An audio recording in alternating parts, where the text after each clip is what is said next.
Encore une fois, bonjour à toutes et à tous et bienvenue dans cet atelier. Cet atelier, c'est le second atelier pour cette journée sur l'industrie du futur, une vision à 360 pour l'industrie du futur. Donc, cet atelier abordera le thème des écosystèmes d'innovation et aussi un certain nombre d'autres thématiques comme la résilience des entreprises, la diversification technologique des entreprises. Cet atelier sera structuré en 4 présentations. La première présentation, c'est une synthèse des résultats d'un certain nombre de travaux qui ont été réalisés à l'Université catholique de Lille, plus particulièrement à Hemisphere Design School, sur les écosystèmes d'innovation en partenariat avec la région des Hauts-de-France. Et la seconde présentation sera réalisée par Lionel Bussière sur les dispositifs d'aide à l'innovation et à la performance industrielle proposés par IDFID, qui est l'agence régionale d'innovation au niveau de la région des Hauts-de-France. Et après, cet atelier va se poursuivre avec la présentation de Jean-Pierre Delbecq sur la thématique de la labellisation des entreprises, vitrine de l'industrie du futur. Et en fin de compte, on aura l'occasion d'écouter un témoignage d'une entreprise. C'est l'entreprise Stratiform qui a fait une transformation à travers à partir des technologies de l'industrie du futur. Donc, on va commencer avec la première présentation. Donc, il faut savoir que vous pouvez poser des questions à travers l'onglet questions qui est à votre droite. Donc, vous pouvez poser des questions et à la fin, il y a Lionel qui va récupérer ces questions-là et nous poser ces questions-là pour pouvoir donner des réponses par rapport à un certain nombre d'interrogations des participants. Donc, la première présentation, c'est concernant les résultats de certain nombre de travaux qui ont été faits au niveau de l'Université catholique de Lille. C'est plutôt des travaux académiques sur le rôle des écosystèmes d'innovation, premièrement de la diversification technologique des entreprises, deuxièmement sur la performance d'innovation des entreprises, et après on va faire aussi une synthèse d'un travail sur les technologies du futur et on va faire un focus sur des briques technologiques comme Internet des objets, réalité virtuelle et augmentée et intelligence artificielle. Donc, rapidement, avant de commencer cette présentation, il est important pour moi de revenir sur la notion d'écosystème d'innovation. Parce qu'aujourd'hui, ce concept est utilisé à la fois par les académiques, par les professionnels, par les politiques publiques. Et souvent, l'essence de ce concept, c'est très difficile de comprendre à quoi quoi renvoie cette notion d'écosystème d'innovation. En fait, un écosystème d'innovation, c'est un contexte stratégique et évolutif qui est caractérisé par des relations complexes entre des acteurs hétérogènes, c'est-à-dire des acteurs qui ont des attributs, des comportements, des fonctions différentes. Et tous ces acteurs-là s'impliquent dans des processus d'innovation qui visent, mais dont la finalité, c'est la captation et la création de valeur. Donc, premièrement, on peut rapidement, de manière caricaturale, expliquer qu'il y a plusieurs enjeux qui sont portés par les écosystèmes. Premièrement, des enjeux technologiques, surtout aujourd'hui avec des nouveaux enjeux comme la transition numérique, la question de plateformes d'innovation, les communautés épistémiques, etc. Il y a des enjeux de compétitivité, bien entendu, c'est-à-dire comment les entreprises exploitent les opportunités qu'offrent les écosystèmes d'innovation, et les écosystèmes qui sont ancrés sur un territoire permettent la dynamisation des territoires.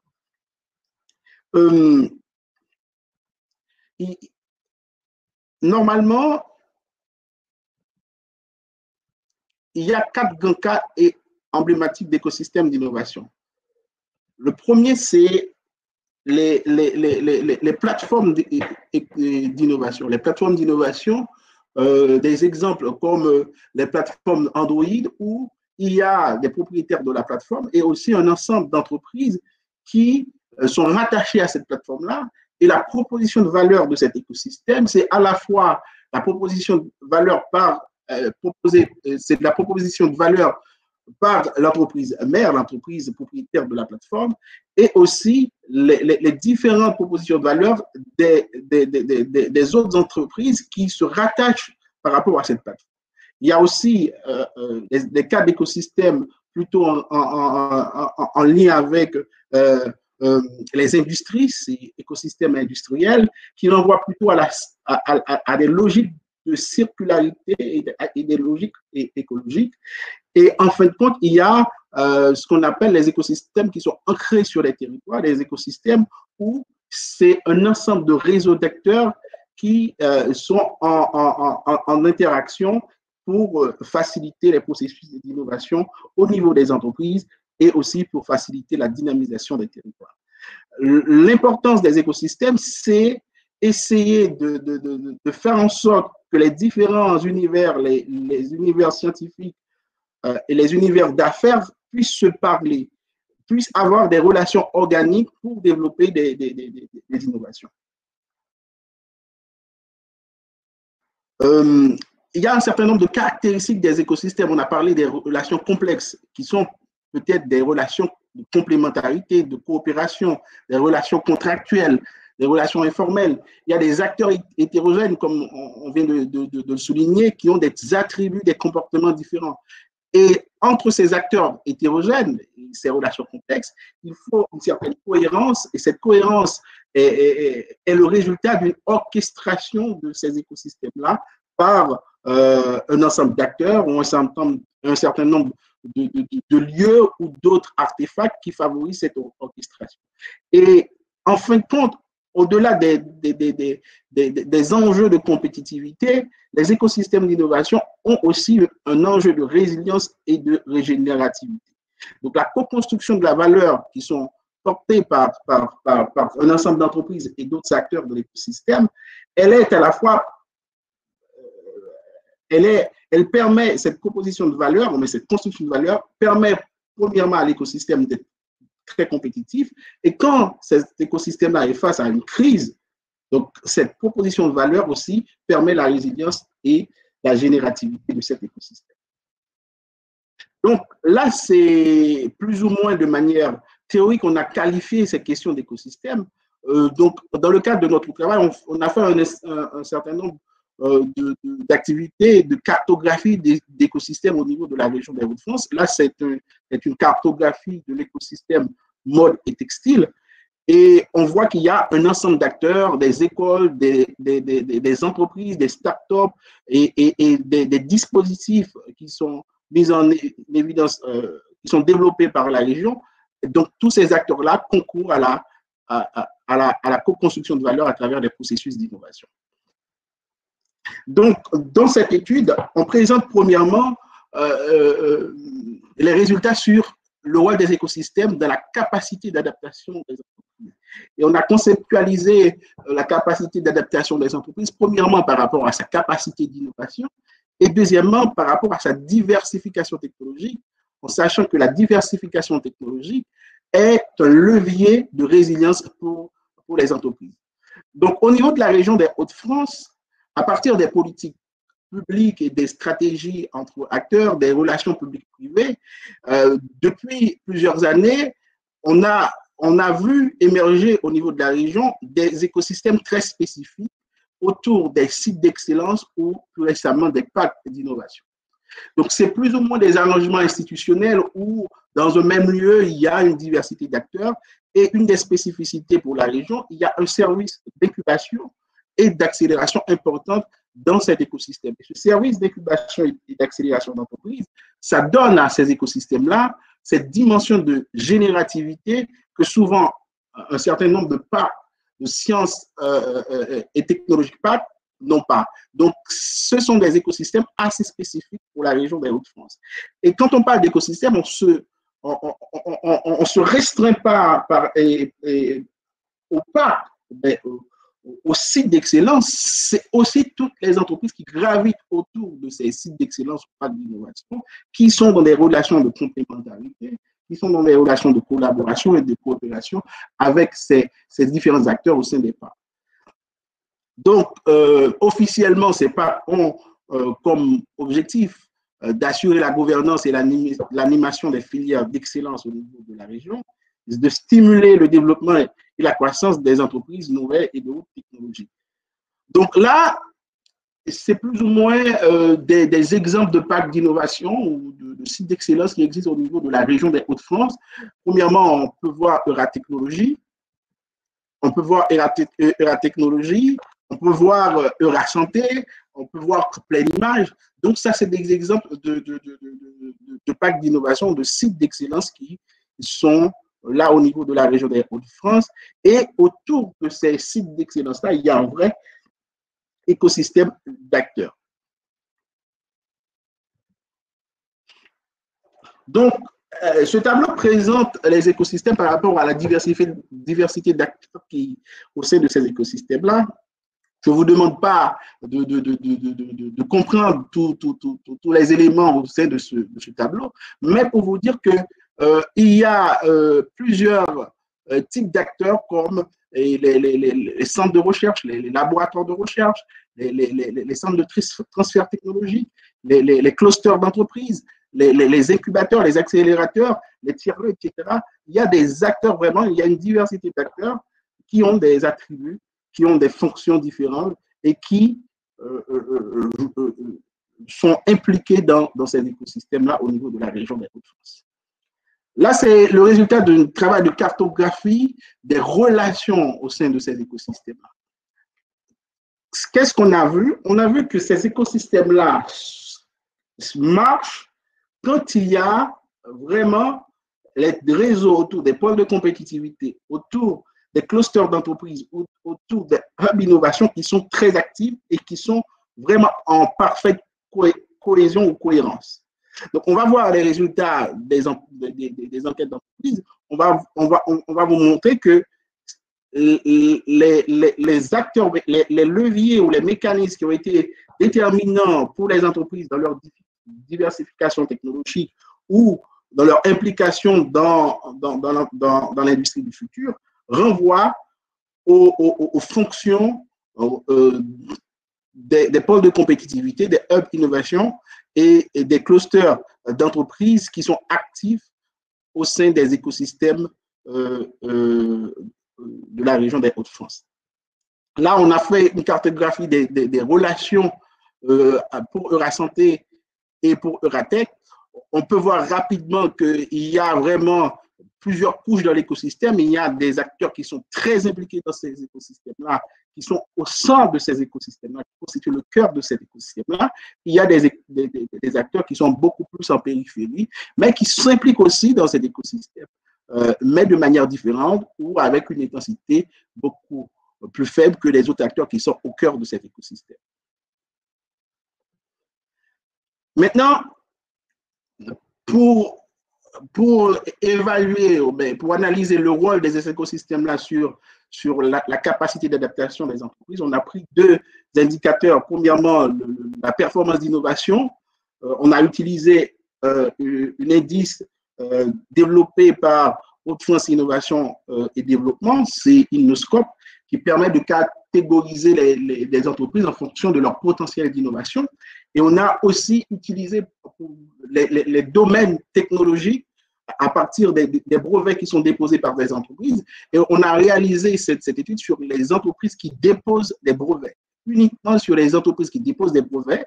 Et on a analysé celles qui sont impliquées dans les écosystèmes et celles qui ne sont pas impliquées dans les écosystèmes. Est-ce qu'il y a des différences en termes de performance d'innovation ou en termes de diversification technologique? Donc,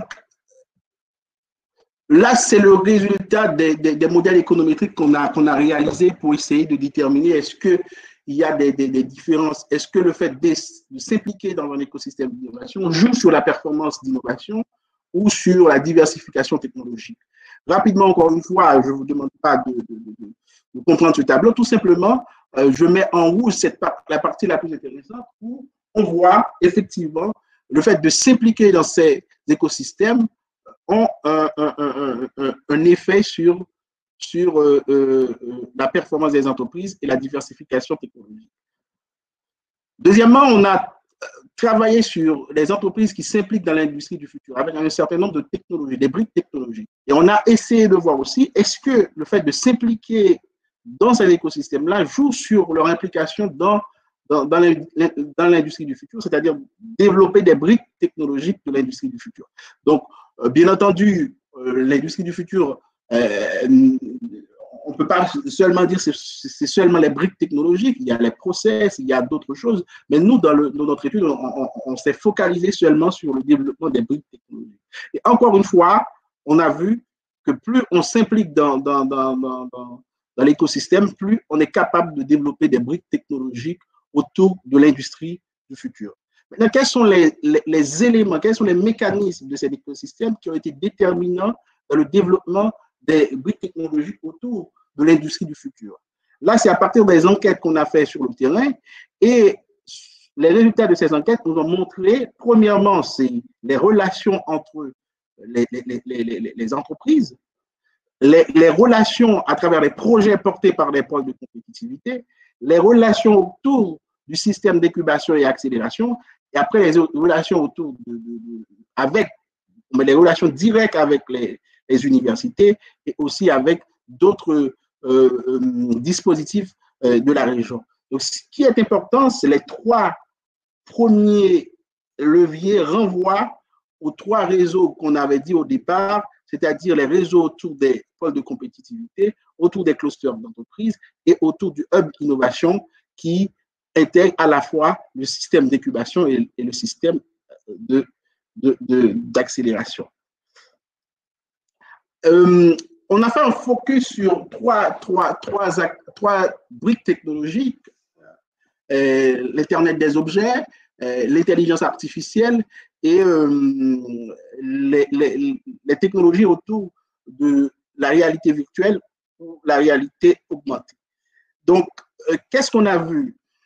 Premièrement, on a vu que pour l'Internet des objets, les entreprises utilisent relativement bien les dispositifs des écosystèmes d'innovation et les relations des écosystèmes d'innovation.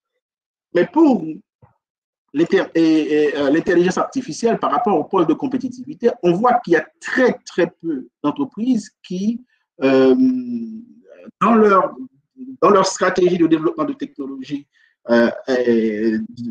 autour de l'IA, font appel au pôle de compétitivité. Peut-être parce qu'au niveau de la région des Hauts-de-France, il n'y a pas vraiment un pôle de compétitivité autour de l'IA, ou du moins, il n'y a pas un dispositif qui assure cette fonction au niveau de la région des Hauts-de-France. Donc, ce qui est important, c'est que les entreprises essaient d'utiliser les dispositifs de la région, essaient de développer des relations complexes autour de ces écosystèmes-là, premièrement pour assurer leur performance d'innovation, deuxièmement pour assurer leur diversification technologique et en fin de compte pour s'adapter aux enjeux de l'industrie du futur. Donc, en gros, c'est plus ou moins ça qu'on a vu dans les études qu'on a fait au niveau de la région. Donc, il y a ces études-là, il y a un certain nombre de rapports qui sont publics, il y en a d'autres non, mais aussi il y a des articles scientifiques que vous pouvez utiliser, vous pouvez télécharger pour avoir une idée beaucoup plus approfondie de ces résultats. Merci beaucoup pour votre attention. Merci beaucoup, James. Merci pour cette présentation très claire. Du coup, je vois dans la partie questions, pour l'instant, personne n'en a posé, c'est que fatalement, c'était très clair. Je souligne donc sur la partie, tu as beaucoup évoqué les parcs d'innovation. C'est effectivement un outil très important dans les Hauts-de-France et effectivement, HDFiD est présent dans le cadre de l'organisation des formations à destination des porteurs de projets qui sont incubés dans ces parcs d'innovation.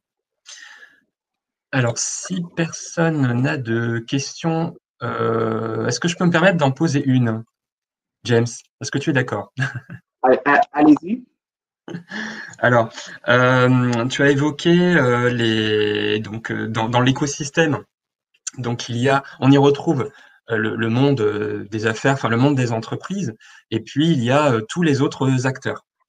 Tout le monde doit travailler ensemble pour faire en sorte que l'innovation avance. Malgré tout, le monde des entreprises et les autres partenaires ont parfois des objectifs, ou un temps différent, on va dire. L'urgence peut être différente. Du coup, comment ça se passe alors? Très bien. Effectivement, le temps par rapport aux entreprises et le temps par rapport à la recherche, c'est deux choses totalement différentes. Donc, souvent, le temps pour les entreprises, c'est des temps relativement courts, surtout pour les PME qui ont des besoins vraiment à court terme. Donc, alors que la recherche, souvent, ils sont dans des logiques de temps long pour essayer d'évaluer en profondeur un certain nombre de choses. Mais c'est pas pour autant que ces deux mondes ne peuvent pas se parler parce que euh, euh, pour développer des innovations, il y a plusieurs pas de temps. Il y a des innovations, surtout dans le numérique. Donc, il y a pas mal de startups qui rapidement discutent avec des chercheurs qui ont déjà travaillé sur la notion, par exemple, sur le concept ou sur un certain nombre de choses, et qui peuvent facilement transférer ces compétences-là ou bien ces savoirs-là aux startups ou aux PME. Ça ne veut pas dire ça. Il faut pas faire l'illusion que voilà, nous on a des besoins très urgents. Donc si on va voir des chercheurs, ils vont passer 1 an, 2 ans, 3 ans pour travailler sur une problématique. Il est aussi probable que les chercheurs ont déjà travaillé sur ces éléments-là, donc qui peuvent facilement transférer ces éléments-là pour assurer la compétitivité des entreprises. Donc, souvent, en termes de technologie, en termes de nouvelles connaissances, la recherche est souvent en avance par rapport au monde des affaires. Par contre, nous, on fait la promotion? On fait la promotion vraiment des relations organiques entre ces deux mondes-là. Ça veut dire que au-delà des contrats, des projets de recherche, etc., mais des relations informelles, des relations informationnelles sont importantes pour assurer le dialogue entre ces deux mondes.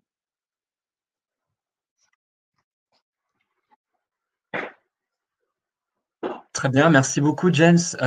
Une question.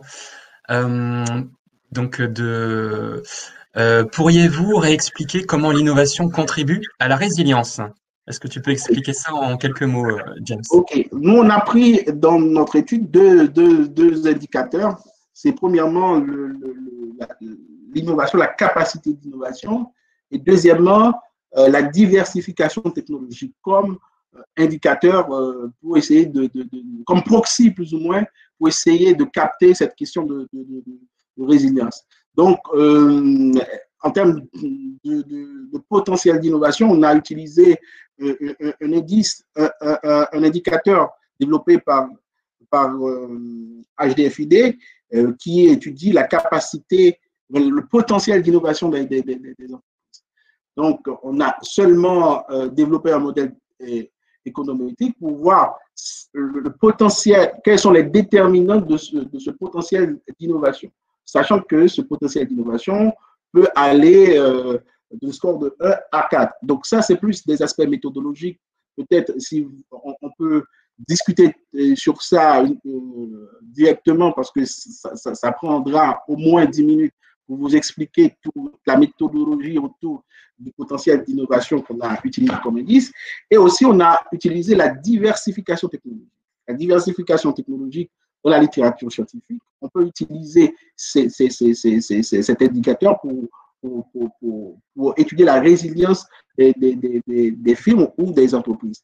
Donc, la diversification technologique, c'est par rapport au domaine technologique. Donc, l'hypothèse, c'est que plus vous êtes sur un nombre important de domaines technologiques, plus vous êtes résilient. Ça veut dire que s'il y a un choc qui arrive, un choc technologique sur un ou deux domaines technologiques, vous pouvez facilement utiliser les autres domaines technologiques dans lesquels vous étiez spécialisé pour pouvoir rebondir et pour pouvoir développer votre entreprise sur ces créneaux-là. Donc, on a utilisé ces indicateurs-là pour essayer en termes de proxy par rapport à la résilience. Donc, et aussi, le concept de résilience, jusqu'à présent, on a beaucoup de difficultés à capter de manière totale, à travers des études quantitatives, bien entendu, le concept de la résilience. Est-ce que la résilience, c'est un processus? Est-ce que la résilience, c'est une capacité? Là, on a, dans notre étude, utilisé résilience en termes de capacité.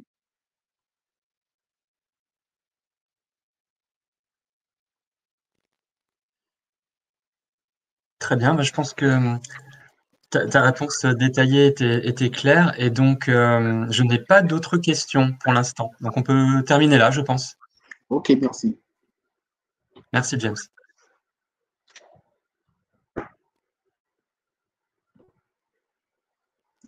Donc, on va continuer rapidement avec toi, Lionel, avec, encore moi. Avec l'exposé concernant les dispositifs développés au niveau de la région pour aider les entreprises dans leur processus d'innovation. Sachant que dans les enquêtes qu'on a menées, il y avait vraiment un besoin de communication sur ces dispositifs-là. Donc, ça tombe bien que ta présentation vienne tout de suite après ma présentation concernant les enquêtes sur les entreprises des Hauts-de-France. Très bien. Bonjour à tous. Donc, je suis Lionel Bussière, chargé de projet à Hauts-de-France Innovation Développement. Et donc, pour la suite de ce webinaire, je vous propose de rester sur la thématique de l'innovation et de l'industrie du futur, mais cette fois orientée sur l'accompagnement des entreprises dans ces transformations.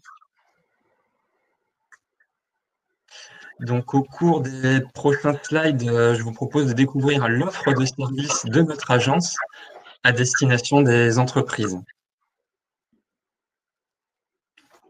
Je vais d'abord vous présenter qui nous sommes et quelles sont nos missions, comment est structurée l'agence pour répondre aux différents besoins des entreprises, quels sont nos champs d'intervention et concrètement, donc, quels sont les outils et les accompagnements disponibles pour amener les entreprises vers l'innovation ou la performance industrielle. Et enfin, qui contacter si vous souhaitez en savoir plus, bien être accompagné. Alors, quelles sont nos missions et qui sommes-nous? DFID, c'est une agence d'une quarantaine de personnes ayant son siège à Lille.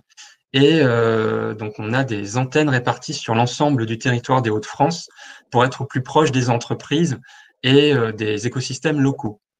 Donc, on a notamment une antenne à Amiens, une à Étaples, à Senlis et aussi à Valenciennes.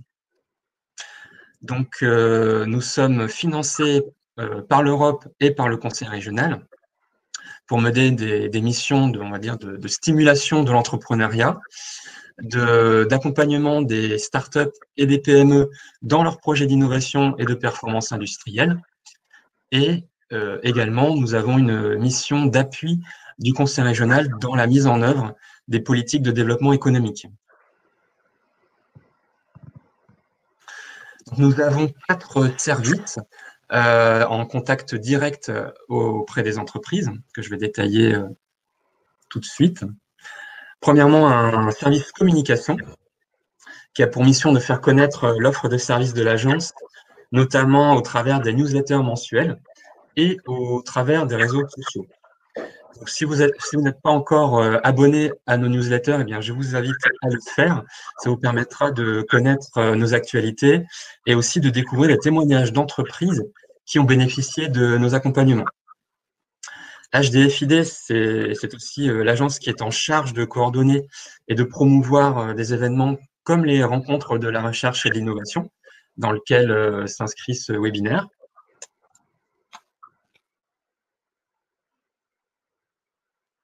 Nous avons également un centre d'études et d'aide à la décision qui gère notamment une base de données régionale d'entreprises qui s'appelle Astrid. Nous proposons également des prestations de veille stratégique et une expertise à la protection de l'information.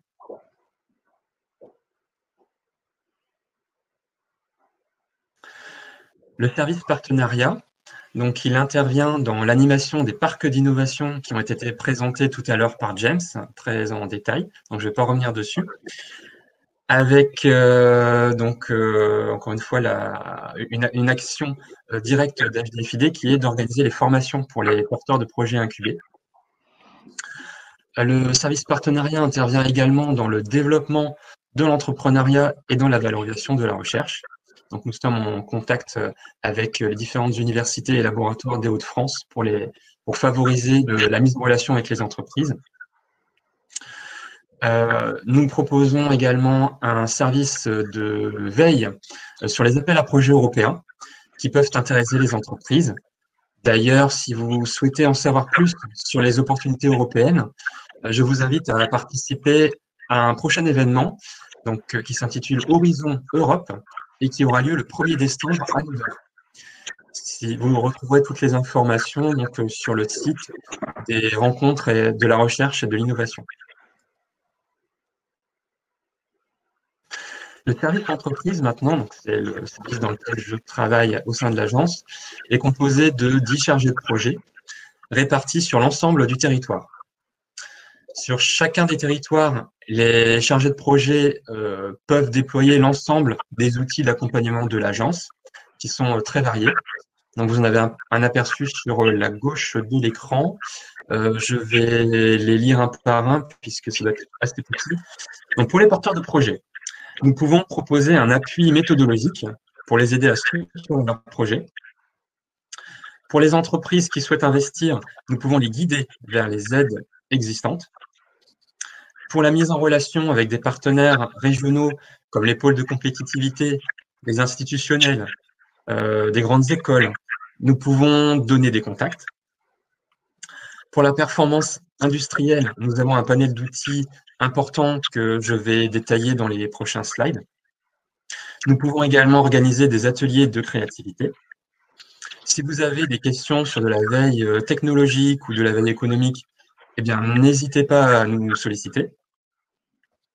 Pour l'aide au recrutement, nous sommes prescripteurs d'un dispositif qui s'appelle Ardent et qui facilite le retour à l'emploi avec une aide financière pour l'entreprise.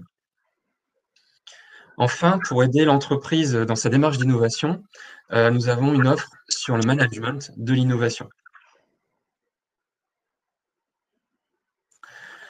Alors, quels sont nos champs d'intervention? Tout d'abord, l'innovation, qui est vraiment dans l'ADN de notre agence. Et nous avons une définition qui est la suivante. L'innovation, c'est créer un nouveau produit adapté à un marché. Alors, bien entendu, nous nous intéressons à toutes les composantes de l'innovation, que ce soit l'innovation produit, l'innovation process, l'innovation sociale ou encore l'innovation marketing. Voilà, c'est seulement de quelques exemples. Donc, on s'intéresse vraiment à toutes les dimensions de l'innovation et elles sont très riches et variées. L'accompagnement que nous proposons intervient à toutes les étapes du projet de l'entreprise, de la sensibilisation à la performance industrielle, en passant à l'accompagnement des projets de développement économique, enfin des projets de développement au sens large, et également des projets d'innovation. Alors justement, donc, quels sont les outils et accompagnements que nous proposons? Je vous en ai proposé donc une sélection parmi les plus intéressants dans un premier temps, et évidemment, si vous avez des questions, on pourra peut-être rentrer plus en détail par la suite. Alors pour commencer, il faut savoir que l'agence HDFiD gère 4 fonds destinés à soutenir l'innovation et le développement des entreprises. D'abord, le fonds régional d'incubation, qui est bien connu des porteurs de projets. Le fonds diagnostic innovation, qui permet de proposer des expertises au profit des entreprises qui innovent. Le fonds diagnostic industrie du futur, qui est destiné à financer des expertises sur la stratégie, sur la performance industrielle et également la performance environnementale.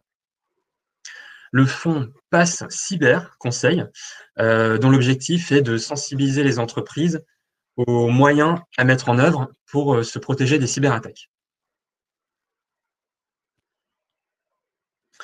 Alors, premier accompagnement possible, donc le management de l'innovation, qui est destiné à aider les entreprises qui souhaitent être plus innovantes.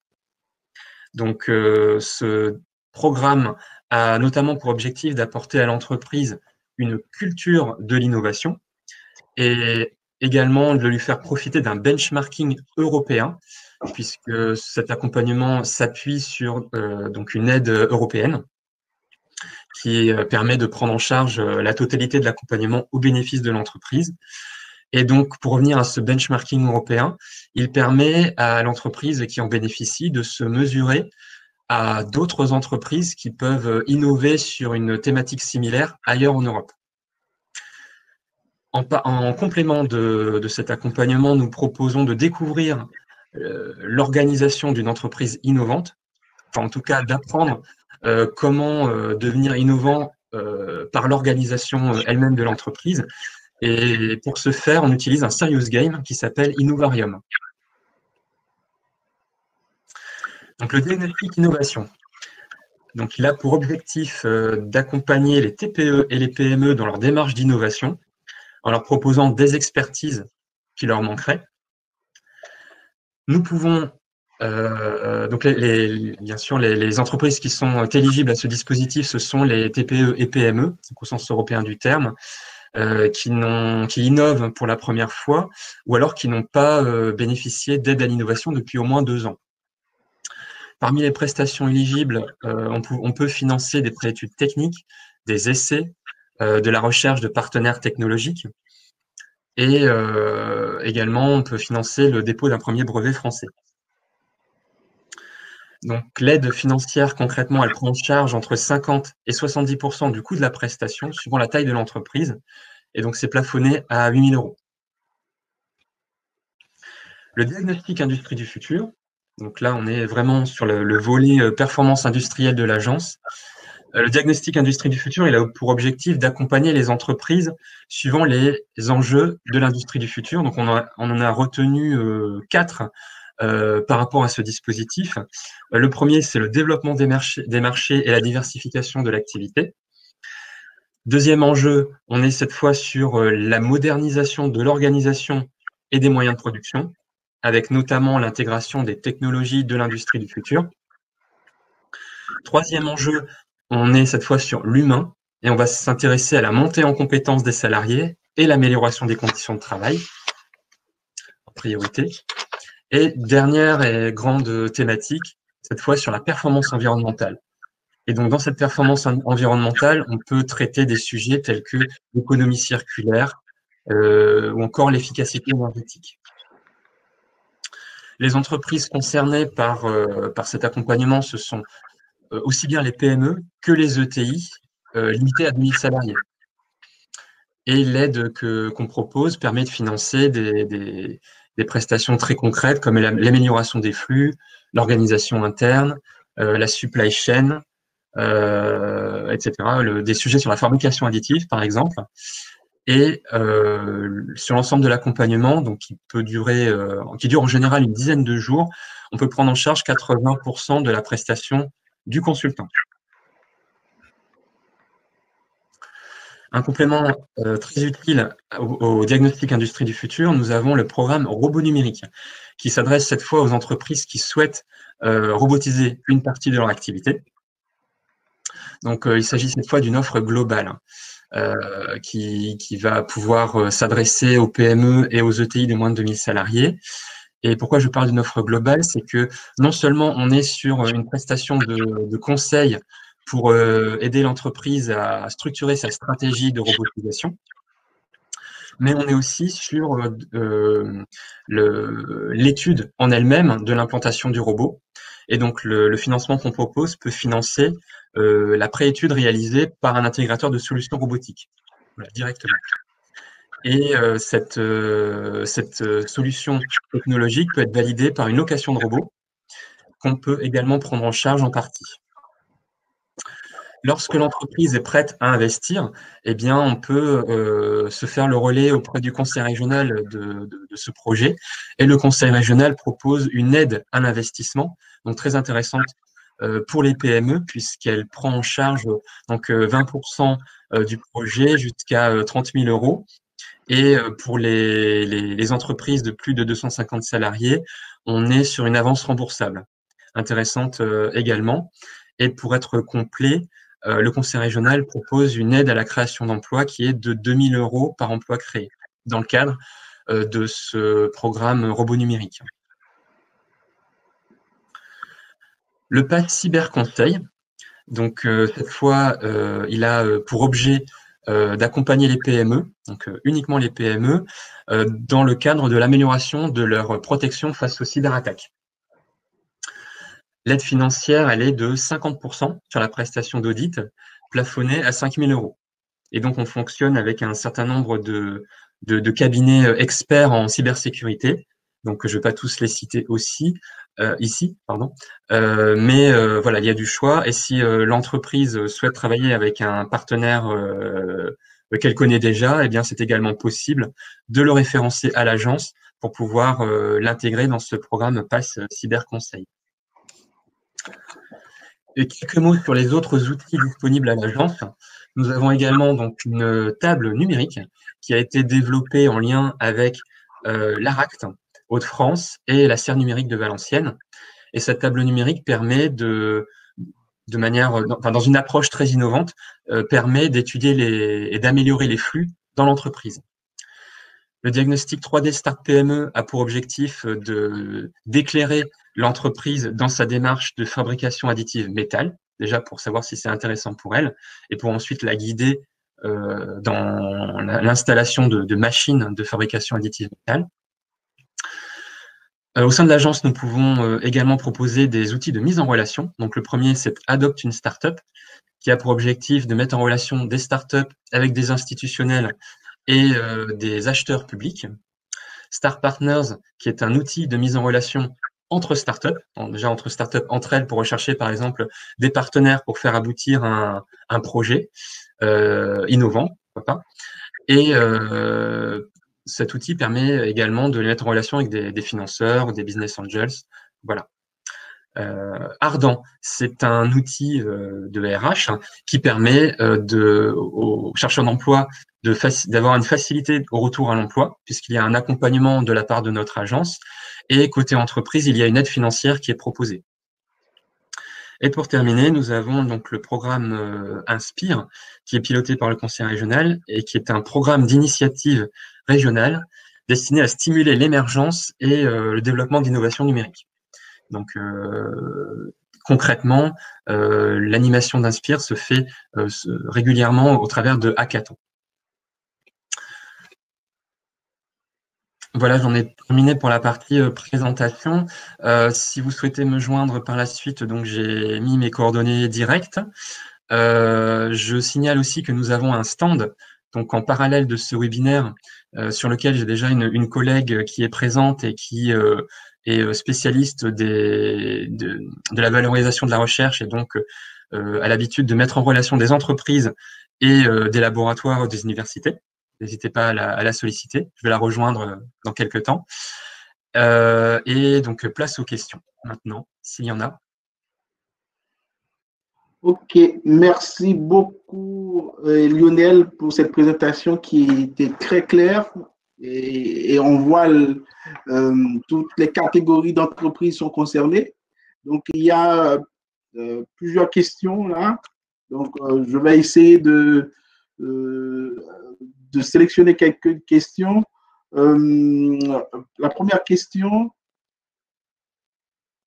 c'est sur la labellisation. Donc, il y a quelqu'un qui te demande, est-ce que tu peux détailler les processus de labellisation des consultants diagnostiques industrie du futur et les démarches de sélection de ceux-ci sur les projets remontés auprès de AFD-FID? Est-ce que tu peux détailler un petit peu le processus de labellisation des consultants par rapport au diagnostic industrie du futur et ainsi que les démarches de sélection de ces consultants-là sur les projets remonter auprès de HDFI. Tout à fait.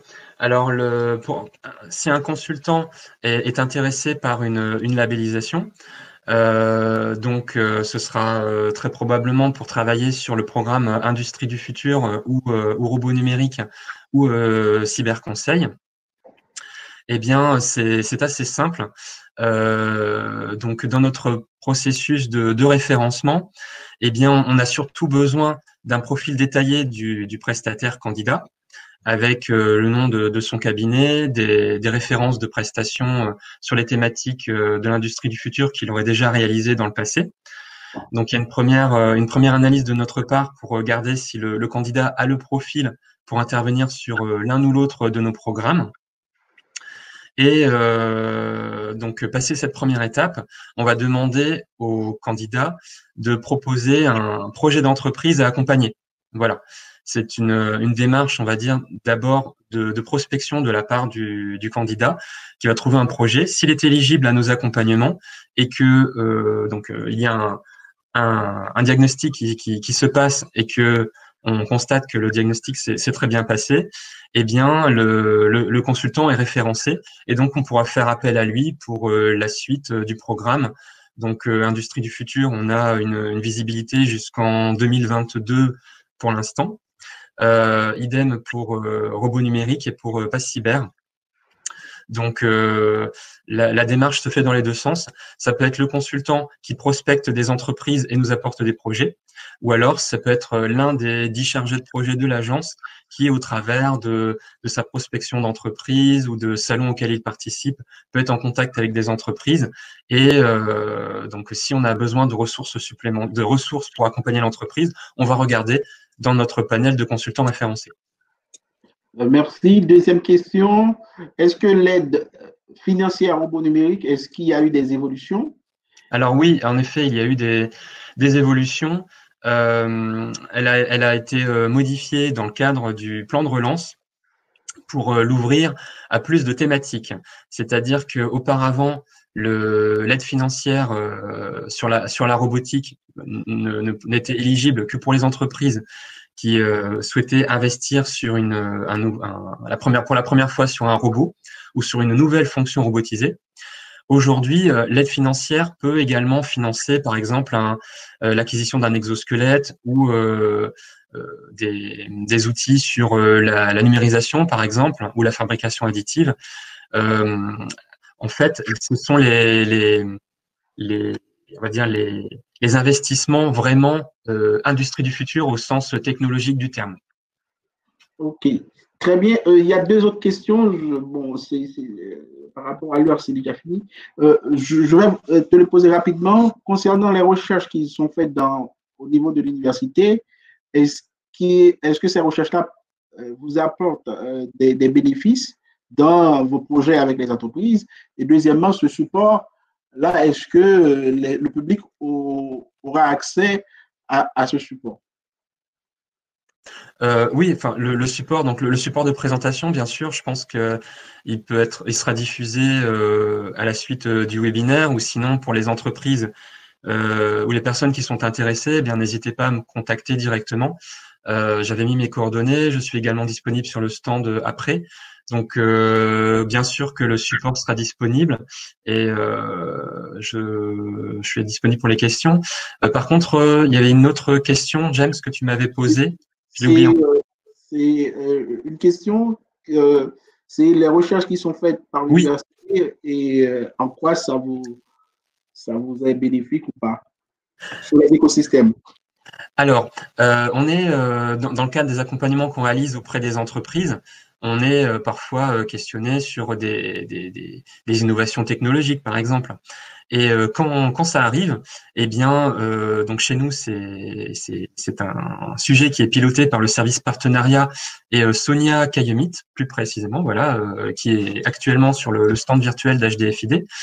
Et quand il s'agit de répondre à une sollicitation d'une entreprise, eh bien, Sonia va solliciter tous ses contacts universités, laboratoires, pour savoir s'il y a des recherches qui sont faites sur la thématique souhaitée par l'entreprise. À l'inverse, si un laboratoire souhaite savoir si son innovation peut intéresser des entreprises, eh bien, elle peut très bien nous informer de cette innovation. Et si au travers des rendez-vous qu'on a régulièrement avec des entreprises, on découvre un besoin, eh bien, on fait cette mise en relation. Voilà. Merci beaucoup, Lionel, pour les réponses à ces questions et aussi merci beaucoup pour ta présentation qui a été très claire et sur les dispositifs qui existent au niveau de la région pour aider les entreprises dans leur processus d'innovation. Maintenant, je demande à Jean-Marie Delbecq de monter sur scène, s'il vous plaît. On va continuer avec la présentation sur la labellisation industrie du futur. Donc, la labellisation d'entreprise vitrine de l'industrie du futur. Donc, on vous écoute, Jean-Marie. Oui, donc je vais d'abord me présenter. Donc, je suis président du comité de pilotage du pôle de compétitivité ITRANS, qui est basé à Valenciennes, et également animateur d'un groupe de travail Industrie du futur à l'Association française des pôles de compétitivité, donc au niveau national, qui regroupe, ce groupe de travail regroupe à peu près 25 pôles à travers toute la France. Et donc nous participons dans ce cadre-là aux travaux, enfin nous participons à l'Alliance Industrie du futur, dont on va parler après. Voilà, donc je vais vous parler donc des vitrines de l'industrie du futur. Et il y aura ensuite une présentation faite par Guy Leblond, qui est le patron de Stratiform, une des vitrines industrie du futur de la région. Voilà, alors donc pourquoi je parle des vitrines? D'abord quand même, je suis plus spécialement ce sujet-là parce que je participe depuis près de 4 ans, plus de 4 ans en fait maintenant, dans le comité des vitrines Industrie du futur, donc de l'Alliance Industrie du futur. Donc, vous allez voir après. Donc, voilà, je vais vous présenter ce que c'est qu'une vitrine, donc quels sont les critères pour obtenir ce label, quelle est la procédure pour y candidater, et quels sont les bénéfices pour une entreprise labellisée. Et ça, c'est au niveau national. Et au niveau régional, donc, quelles sont les actions spécifiques concernant les vitrines dans la région Hauts-de-France. Et enfin, je crois que c'est très important aussi de parler de la vision que l'on a de l'industrie du futur à travers les vitrines. Alors, donc, d'abord, très rapidement, un mot sur l'Alliance Industrie du futur. Donc, c'est une association qui a été créée en milieu de l'année 2015 au niveau national, avec les membres que vous voyez ici. Donc, vous avez des organisations professionnelles. Vous avez donc en particulier l'UIMM qui est très importante. Vous avez aussi donc des partenaires qu'on appelle académiques, tels que les arts et métiers, l'IMT, Centrale Supélec. Vous avez des partenaires technologiques tels que le CEA, le CETIM, très important, Captronic, etc. Et quelques du côté financier, BPI France et France Invest. Voilà, donc l'Association française des pôles, vous voyez, figure sous le terme AFPC dans le collège des organisations professionnelles. Voilà, le président de l'Alliance Ingénieur, c'est Bruno Grandjean, donc aujourd'hui qui est un patron de PME dans le domaine de la mécanique. On peut passer à la suivante. Alors, donc, le label Industrie du futur, il est fait pour, bien sûr, distinguer des entreprises, mais en fait, ce qu'on labellise en réalité, ce n'est pas vraiment l'entreprise, c'est un projet d'entreprise. Donc, il est évident que pour une petite entreprise, le projet, ça concerne toute l'entreprise. Par contre, on a aussi des grandes entreprises. Et dans ce cas-là, c'est un projet quelque part sur un site industriel ou un projet transversal dans tel ou tel domaine de l'entreprise. Voilà, le but, donc, c'est bien sûr de servir d'exemple pour favoriser l'accès des PME françaises, des entreprises françaises, mais surtout des PME à l'industrie du futur. Donc, en mettant en avant les pratiques, en utilisant les vitrines pour encourager cette transformation. Donc, et aussi, donc ça viendra peut-être un peu plus tard, accroître la visibilité à l'étranger de notre industrie française. Alors, donc, j'ai dit que c'était un projet de transformation d'une entreprise. Alors, on ne demande pas obligatoirement que ce projet soit terminé. Il est bien sûr quand même nécessaire qu'il soit commencé, mais il n'est pas nécessairement abouti. Il est orienté vers la production. Il ne s'agit pas ici de French Tech où on parle de software ou de choses comme ça, ou de services. On est bien dans l'industrie, donc qui produit des biens matériels. Mais il y a en général, aujourd'hui dans l'industrie, et notamment du futur d'ailleurs, il y a aussi des services. L'offre n'est pas que des biens matériels, en général. Alors, donc la transformation, le projet de transformation, en fait, porte sur l'industriel, mais au sens large. C'est-à-dire qu'en fait, il faut considérer la chaîne de valeur. Et la chaîne de valeur, ce n'est pas simplement l'atelier qui fait la production. Hein, c'est aussi d'ailleurs la supply chain, c'est aussi la logistique, c'est aussi le bureau d'études, l'ingénierie, etc. Et la R&D s'il en faut. Donc ce projet doit être emblématique, c'est important. Donc il doit être inspirant, réplicable, en sachant quand même que chaque entreprise est différente, est un cas de figure différent. Donc il ne s'agit pas de répliquer à l'identique. Ça n'existe pas, ça. Disons plutôt transposable. Voilà, donc ensuite, quels sont les autres critères? Le projet doit répondre à des enjeux stratégiques. Donc, ce n'est pas un petit projet, c'est forcément en lien avec des enjeux stratégiques. Donc, ce n'est pas suffisant peut-être pour atteindre tous les objectifs stratégiques, mais en tout cas, il se réfère à des objectifs stratégiques. Ce projet doit autant que possible faire appel à des solutions d'origine française, nationale. Le plus de 50%, en fait, il est difficile de vérifier, il n'est pas vérifié. Et puis, il n'y a pas toujours, d'ailleurs, l'offre française, hélas. Donc, ce critère n'est quand même pas le premier critère pris en compte. Ensuite, éco-responsable, oui, c'est important.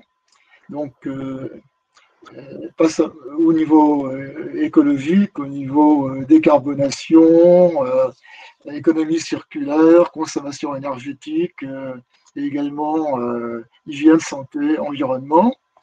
Ça, c'est un point important. Alors, ce n'est pas forcément là-dessus que le projet est focalisé, mais en tout cas, on doit vérifier que l'entreprise est quand même à la hauteur sur ces points-là.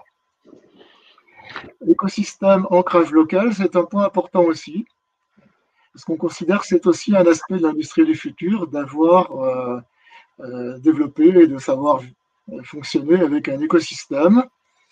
Alors, on a parlé tout à l'heure d'écosystème, de pôle de compétitivité et de hub d'innovation. Bon, il y a aussi l'écosystème local qu'on appelle le territoire d'industrie. Il y a 146 territoires d'industrie en France. Donc, c'est une autre forme d'écosystème qui est pas innovation, pas spécialement. Et puis, le dernier point, c'est la mise en valeur. C'est-à-dire qu'on regarde quand même si l'entreprise est en capacité de mettre en valeur sa vitrine. C'est pas toujours évident pour les PME. Après, donc, comment procède-t-on? Alors, j'en arrive ici à la procédure. Alors, la procédure, on peut dire qu'elle est quand même légère. Il ne s'agit pas de faire un énorme dossier. Elle est légère et assez rapide. En gros, ça peut se dérouler sur 2 mois. Donc le premier point, c'est bien sûr, c'est de faire un acte de candidature. Ça se fait par un email. Donc vous trouvez le modèle sur Internet. Vous avez le site Vitrine Industrie du Futur, là. Ensuite, vous avez un formulaire à fournir avec un descriptif du projet qui est en 10 lignes. Donc c'est quand même pas énorme. Vous sélectionnez 3 thématiques dans une liste de 15. Vous verrez un petit peu tout à l'heure de quoi il s'agit. Donc parce qu'on cherche quand même à demander à l'entreprise de mettre en avant ce sur quoi elle pense vraiment être emblématique. Ensuite, vous avez un entretien par conférence téléphonique aujourd'hui. Ce serait mieux évidemment si on pouvait faire une visite, mais ça ne se fait pas tellement évidemment ces temps-ci. Une conférence téléphonique avec l'entreprise, donc qui est faite par le pilote du comité vitrine, une personne de l'Alliance Industrie du Futur, et donc qui permet quand même de vérifier qu'effectivement il y a la matière, qu'on est bien dans les critères. Donc voilà, ça permet, disons, déjà, on n'a pas la certitude à la sortie que cette vitrine sera une bonne candidate, mais quand même que ça vaut la peine de travailler. Hein, voilà. Et puis, en gros, un mois plus tard, on passe en audition au comité vitrine. Alors, ces auditions aujourd'hui se font par conférence, par visioconférence. Donc là, il y a le comité vitrine où il y a une douzaine de personnes qui représentent les membres de l'AIF qui écoutent la présentation de l'entreprise, ensuite posent des questions et puis délibèrent. Voilà. Alors, un point intéressant quand même dans un outil qui est important dans la candidature, c'est ce qu'on appelle le diagramme d'influence. Et c'est très intéressant parce que c'est un outil qui est très pédagogique, qui est apprécié par les entreprises et qui permet donc vraiment de représenter, disons, le projet à partir des enjeux stratégiques, en allant jusqu'au résultat, parce qu'on demande quand même de présenter des résultats concrets, donc par exemple des chiffres, hein, donc des gains sur des coûts ou des gains sur des délais, etc. Et entre les deux, donc il y a une ligne qui est la deuxième ligne à partir du haut, qui s'appelle initiative. Donc ce sont des grandes initiatives ou des leviers qui permettent de répondre aux enjeux et qui ensuite se déclinent à nouveau en ce qu'on appelle des fonctions, qu'on peut aussi appeler éventuellement des outils. Donc là, on arrive dans la boîte à outils technologique et méthodologique. Et puis en final, tout ça, ça débouche sur des résultats, donc des données de performance. Donc voilà, ce diagramme, le constat, c'est qu'il permet vraiment de bien structurer les idées, y compris pour l'entreprise. Je pense que Guy Leblanc le dira tout à l'heure pour Stratiform. Donc c'est un travail qui est apprécié. On peut passer à la suivante. Voilà, donc ici vous avez une liste des thématiques. Là, j'ai parlé de 15 thématiques qui sont lesquelles donc le candidat on lui demande de cocher 3 thématiques qui sont mises en avant. Donc, vous voyez que là-dedans, il y a des thématiques qui sont des outils technologiques, par exemple jumeaux numériques, intégration virtuelle réelle, homme augmenté, voilà, bon, cobotique, robotique. Et puis vous avez des thématiques qui sont en termes de management ou autre chose, par exemple modèle d'affaires, nouveau modèle d'affaires, ancrage local. Vous avez aussi changement permanent. Voilà. Donc vous voyez, on marie les deux et à peu près de façon égale entre le technologique et le reste. Donc ça, c'est très important, on le reverra tout à l'heure. L'industrie du futur, ce n'est pas simplement une transformation numérique.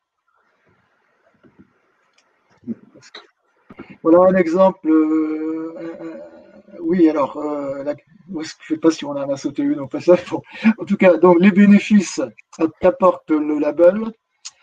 Bon, le label n'apporte pas de bénéfices financiers, hein. Ça ne vous permet pas de demander d'obtenir une subvention ou un financement quelconque.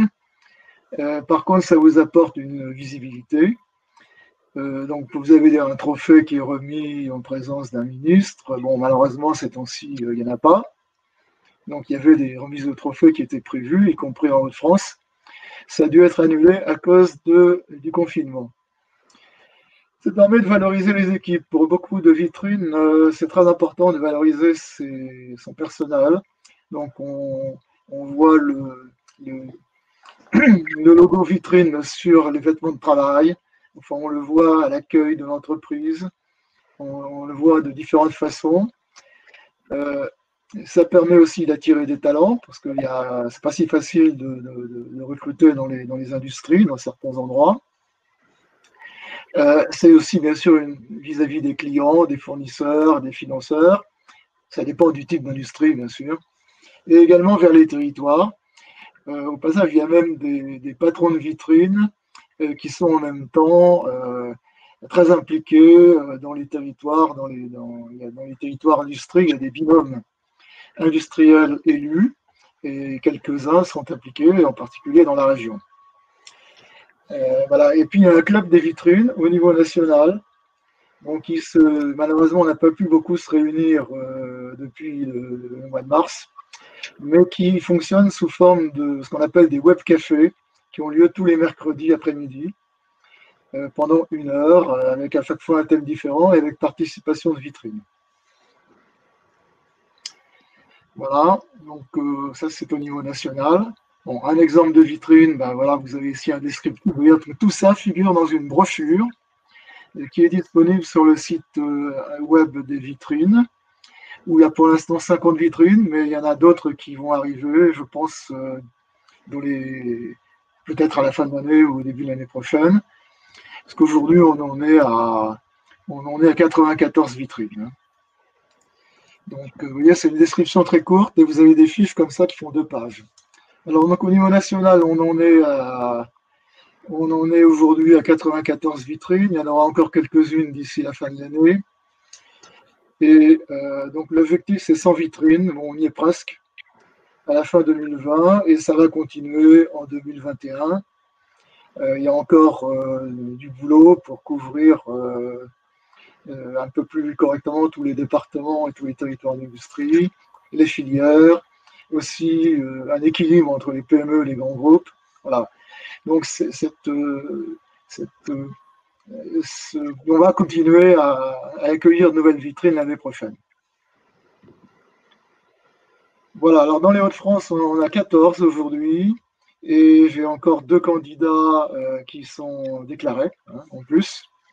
Donc vous voyez ici la liste, donc il y en a dans tous les départements de la région. Là, ils sont dans l'ordre d'ailleurs de labellisation, en commençant par Poquelin et en terminant par APGLEC. Voilà, donc vous avez des grandes entreprises, hein, bien sûr, comme SNCF, Alstom ou L'Oréal, mais vous avez aussi Dagoma, qui est une start-up, et vous avez pas mal de PME. Donc, dans différents secteurs. Voilà, donc dans les Hauts-de-France, alors il y a une animation particulière. Je crois que c'est quelque chose qui est très particulier. Vous n'avez pas la même chose dans toutes les régions, je peux vous le dire, que je le sais par l'Association française des pôles. Donc nous avons des rencontres des vitrines Hauts-de-France, hein, qui ont lieu tous les 3 mois. Donc la prochaine est en janvier. Donc ça permet d'échanger de se connaître, ça permet d'échanger sur des thématiques. Et puis un plan de communication régional qui a été décidé par la région, donc qui va permettre de financer par exemple des vidéos pour les vitrines, qui permet aussi de les aider à participer éventuellement à des salons, mais malheureusement en ce moment il n'y en a pas beaucoup. Voilà, donc tout un plan, également un site web, etc.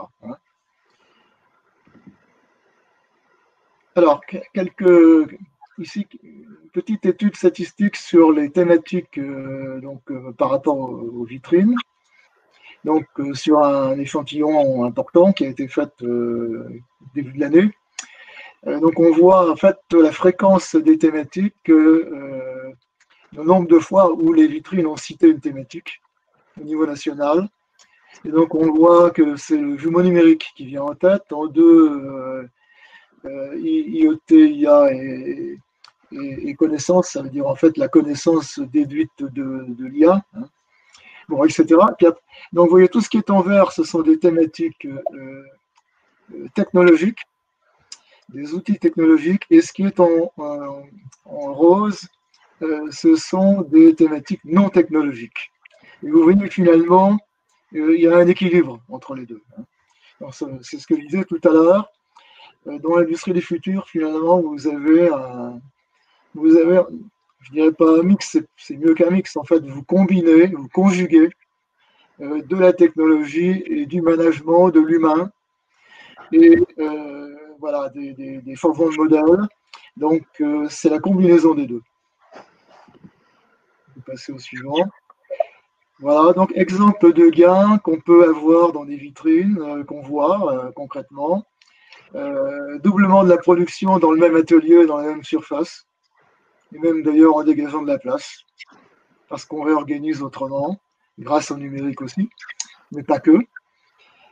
Tout en ayant des séries qui deviennent quasiment unitaires, donc il n'y a plus de production en série, et en devant répondre aux clients avec des délais extrêmement courts. Et en plus, parfois, on pourrait ajouter avec des produits très personnalisés. Diversification vers de nouveaux marchés, grâce à une capacité de conception et de prototypage ultra rapide. Maintenance préventive chez les clients, donc on change de business model. Voilà, aussi la motivation des équipes, comment dire, le bottom-up, comme on dit en français, hein. Voilà, tout ça, c'est dans l'industrie du futur. Et on obtient des résultats absolument saisissants. Et s'il faut retenir un mot-clé, je dirais agilité ou adaptabilité ou encore flexibilité. C'est vraiment celui qui ressort le plus. Voilà, donc pour conclure, l'industrie du futur, en fait, c'est déjà aujourd'hui. Et pas seulement dans les vitrines, je pense. C'est une transformation qui n'est pas que numérique, mais qui est globale, qui apporte de gros enjeux, des bénéfices de tous ordres. Ce n'est pas uniquement en réduction des coûts, c'est dans tous les domaines. Et c'est un chemin, c'est-à-dire qu'en fait, ce n'est pas un projet et puis hop, c'est terminé. En fait, c'est un chemin qui continue. Voilà. Il ne sera pas terminé. Et, après le projet, il y en a d'autres. Je ne sais pas si j'en suis dans les temps. Merci beaucoup. Je pense qu'il y a. On a un petit peu. C'est sûr pas, je dépasse 5 minutes. Voilà. Ouais. Il y a des questions en plus, peut-être.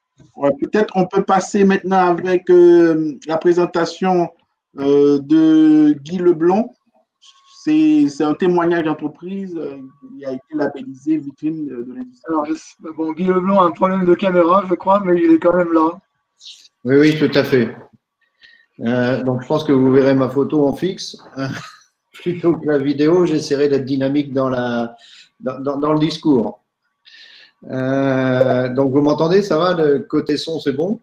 Oui, c'est parfait. Ok, très bien. Bah, écoutez, merci de m'avoir invité à participer à cette manifestation. Donc, Guy Leblanc, je suis le président du groupe Stratiform et très heureux d'apporter mon témoignage sur l'intérêt qu'a eu Stratiform à candidater à être vitrine du futur.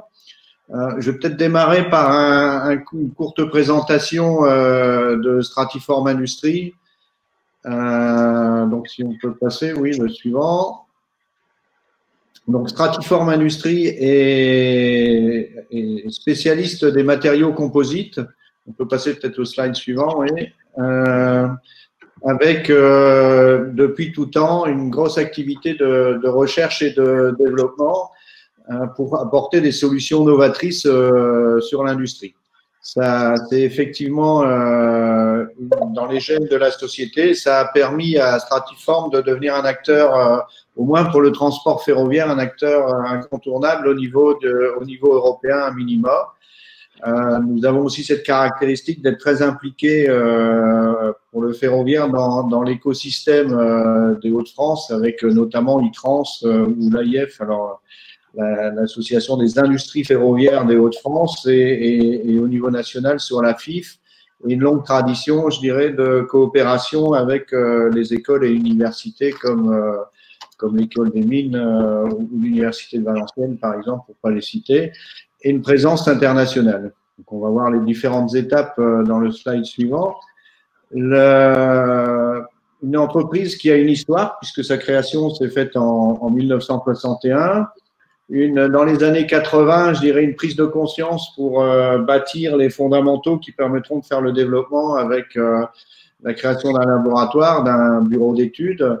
Une phase d'expansion industrielle avec le rachat en 87 d'une unité de production en Bourgogne spécialisée dans les moyennes séries. Je dirais l'étape suivante, 2000, 2012 et même 2015, c'est l'internationalisation avec une implantation industrielle en Pologne, une joint venture en Inde, une implantation industrielle au Maroc et des accords commerciaux au Canada et aux États-Unis avec une société un peu du type de notre activité. Donc, ça finit l'expansion, on va dire, à la mondialisation du transport ferroviaire avec nos chers clients que sont Alstom, Bombardier, pour ne pas les citer, ou Siemens et CAF à l'international.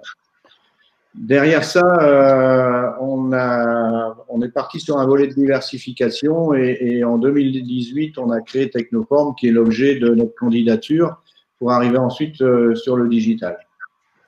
Donc, quelques chiffres pour Stratiform Industries, donc 110 personnes, 15 millions d'euros de chiffre d'affaires, 35% à l'export et 3% de notre chiffre d'affaires, là on ne parle pas d'investissement énorme, mais consacré à la R&D, ce qui est un effort relativement important dans notre domaine. Donc, les activités et le marché, effectivement, nous sommes historiquement dans le ferroviaire et depuis quelques années, comme vous pouvez le voir, dans la défense, dans le médical et dans les énergies renouvelables. C'est tout l'intérêt d'avoir développé ce projet de vitrine du futur qui nous a permis d'arriver à ces résultats. Donc, le label vitrine industrie du futur c'est axé sur la création de Technoform. On verra sur le slide suivant. Lorsqu'on a décidé de faire de la diversification, après une analyse des marchés, notre choix s'est porté sur une diversification basée sur de l'innovation et non pas sur une recherche de s'imposer sur des marchés matures. Et on a trouvé une réponse très enthousiaste de nos clients. Ça nous a amené à transformer nos capacités d'engineering et de recherche et développement en un centre technique. Ce centre technique, on lui a donné ensuite une propre identité, Technoform, avec son image, sa stratégie marketing, ce qui a permis d'avoir une entité au service à la fois des filiales du groupe, mais aussi de nos clients et partenaires. Le but étant de proposer du développement très en amont, les matériaux, les process, mais d'aller ensuite sur des prototypes et pourquoi pas la mise en production de série à la demande et au choix du client. Et en fait, on s'est aperçu qu'on a eu une réponse unique sur le marché. Jean-Marie vous a parlé tout à l'heure du diagramme d'influence. C'est effectivement très important pour nous, les enjeux étaient clairs. Des enjeux de compétitivité, des enjeux de réactivité, de diversification, de différenciation par rapport à nos confrères ou concurrents. Derrière les initiatives, effectivement, la création de Technoform Engineering, plus tard de la modernisation de l'outil de production, toujours au travers de la digitalisation, la création d'une équipe de service et en parallèle de tout ça, un énorme effort de communication notamment en participant à des colloques et conférences techniques. C'est derrière rester à mettre, en fait, comme le disait Jean-Marie, la boîte à outils. Et donc, c'est ce qui a abouti à des outils très clairs et très pragmatiques, comme la simulation numérique, la fabrication additive, on en parlera, le RFID pour du tracking de nos productions, etc. Et les résultats n'ont pas tardé à se faire attendre, puisque le but au départ était d'avoir une diversification.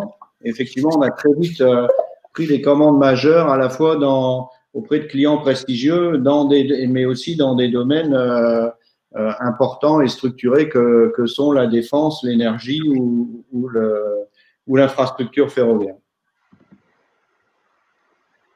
Donc, en fait, comme je le disais, on a travaillé sur 2 axes. La création de Technoform. Donc, Technoform, c'est la réunion, le regroupement de compétences existantes,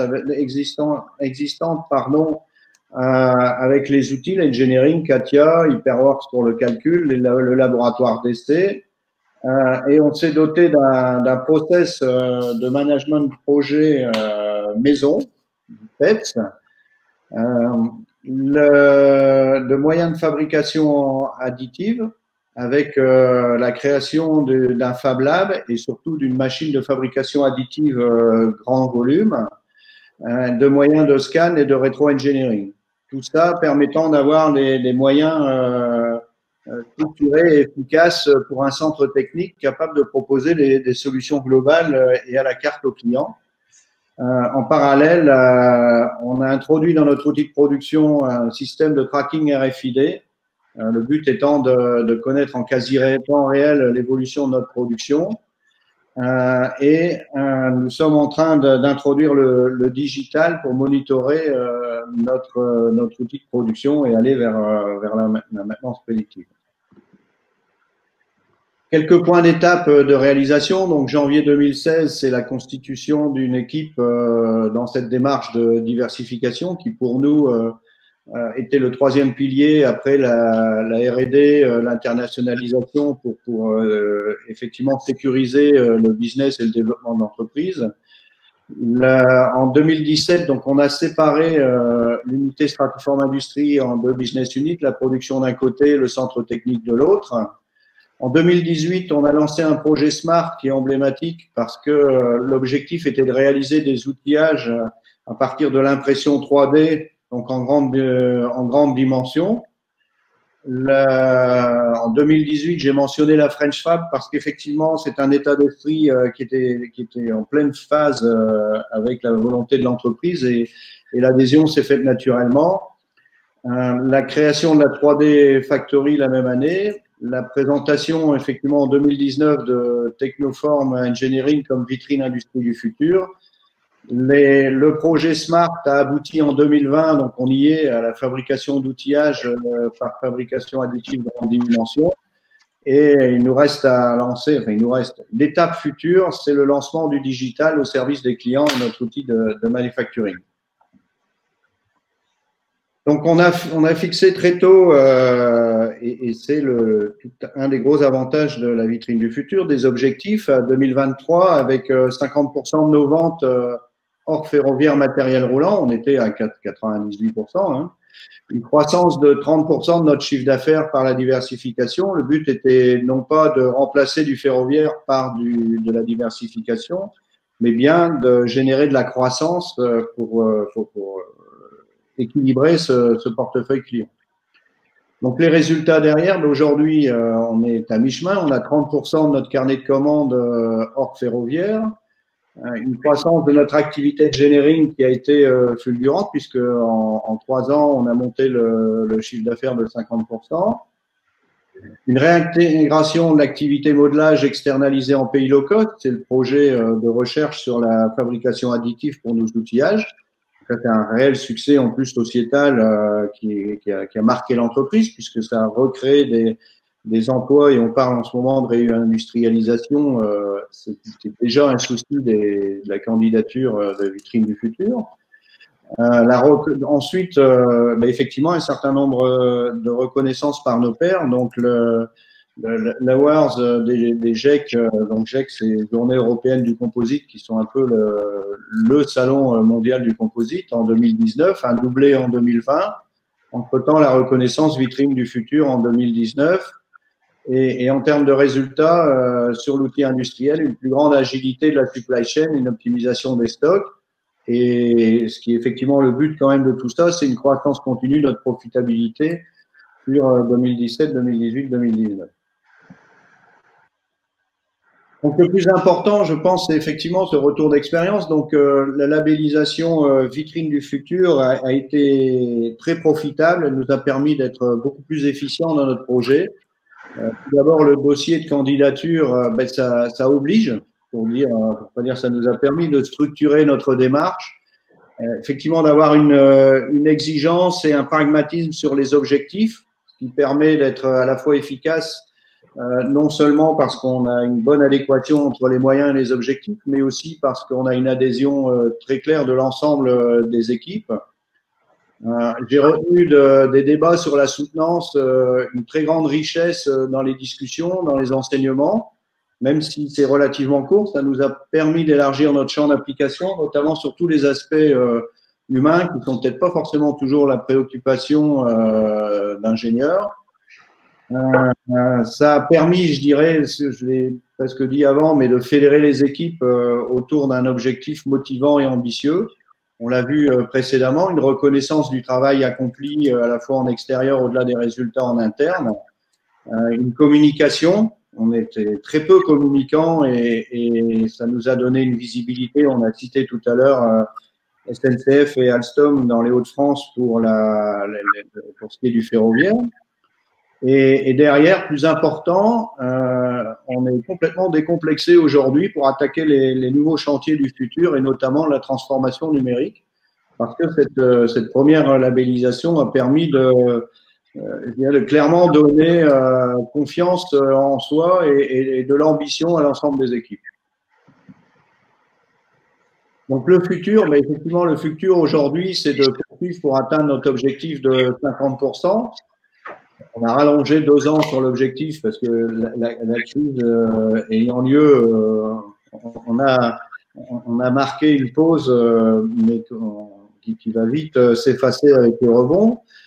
30% de l'activité des services, c'est un des axes importants aussi, puisque pour faire face à la localisation et garder les emplois dans les Hauts-de-France, je pense que le changement de business model dans une présentation d'activité, ce qu'on propose aux clients est essentiel. Et tout ça, ça doit nous amener à une croissance de 30% sur Stratiform Industries. Ça bénéficiera aussi, bien entendu, aux autres filiales du groupe.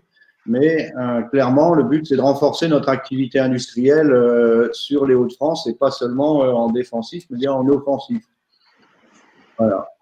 Donc, le futur, c'est aussi l'introduction des composites intelligents et du numérique. Et ça, c'est un chantier qu'on a démarré il y a 1 an et qui va nous occuper pour un moment parce que l'essentiel aujourd'hui, c'est de trouver les compétences et les hommes qui vont réussir à nous aider à faire cette transformation qui est aujourd'hui loin d'être notre cœur de métier. Voilà en quelques mots. Donc, merci de votre attention. Je suis à votre disposition s'il y a quelques questions. Et puis, sinon, vous aurez mes coordonnées. Si d'aucuns veulent un échange particulier sur un sujet, je suis bien entendu, ça sera avec plaisir. Merci beaucoup pour votre présentation. Donc, par rapport aux questions, il n'y a pas vraiment de questions. Donc, je pense que dans l'onglet questions, on peut répondre directement aux questions parce que là, on a pris un petit peu plus de temps. Donc, sinon, ce qu'on peut faire peut-être, James, c'est effectivement, il y avait une question qui concernait les critères et l'aspect RH, social et bien-être. Alors, Jean-Marie a fait une réponse succincte par écrit, mais peut-être juste 2 ou 3 phrases sur ce sujet, puis effectivement, on ne pourra pas prendre d'autres questions, mais assez court, Jean-Marie, s'il vous plaît. Oui, je peux vous assurer vraiment que c'est un point important lorsqu'il y a une audition d'une candidature, on passe quand même systématiquement en revue ce point-là. s'il n'est pas déjà bien présent dans l'exposé qui est fait par la candidate. Hein. Donc, alors ceci dit, c'est un vaste sujet. Hein. Il y a vraiment toutes sortes d'approches dans les vitrines sur ce plan-là. Ça peut être aussi, par exemple la façon dont le personnel, enfin ça peut être la formation, par exemple, bien sûr, les compétences. Il y a aussi certaines vitrines, par exemple, qui font de la polyvalence, qui développent ça. Encore une que j'ai vue récemment, finalement, on a des postes de travail qui sont critiques. Donc, on va former un substitut, quoi. Enfin, donc, on a des gens polyvalents. Bon, on a aussi des vitrines qui encouragent leur personnel à participer dans des actions au niveau de leur territoire, au niveau de la commune, au niveau social. C'est très varié. C'est pas uniquement dans l'entreprise que ça se passe. Donc, mais c'est toujours présent. Ce point-là ne peut pas être mis de côté. Merci. James, est-ce que tu veux dire un mot pour l'atelier? Non, je pense que c'est tout simplement pour terminer l'atelier. Merci à toutes et à tous qui ont suivi cet atelier. Donc, pour d'autres informations, vous pouvez contacter directement les différents intervenants. Ils vous ont donné leur mail. Donc, et aussi, il y aura support. Il y a pas mal de supports. Vous allez avoir accès au support. Et aussi, il y aura une rediffusion de cet atelier. Donc, pour finir, je laisse la parole à Loïc. Parfait, merci. Donc, il est 35, 36 maintenant. Une petite pause et on se retrouve à 15h45 pour un dernier atelier, donc qui est un atelier sur les métiers et les compétences avec l'intervention d'un représentant de l'APEC qui présentera évidemment les analyses de l'APEC sur ces questions-là, l'intervention d'un consultant de Adultima et puis de deux collègues de l'université, Claude Roche qui abordera la question des compétences dans le domaine de l'IA et puis Karine Udry qui pourra dire comment une école d'ingénieurs répond en termes de formation donc à ces besoins de formation émergents liés à l'évolution des métiers et des compétences. Donc à 15h45, on se retrouve et puis entre-temps, vous pouvez aller échanger avec les personnes que vous pouvez retrouver sur les différents stands dont on vous a rappelé l'existence dans cet atelier, stands qui sont aussi en rapport avec la thématique de ce matin ou en rapport avec le thème de l'atelier 3 à venir. Merci et donc à tout à l'heure, on se retrouve dans 8 minutes maintenant à 15h45.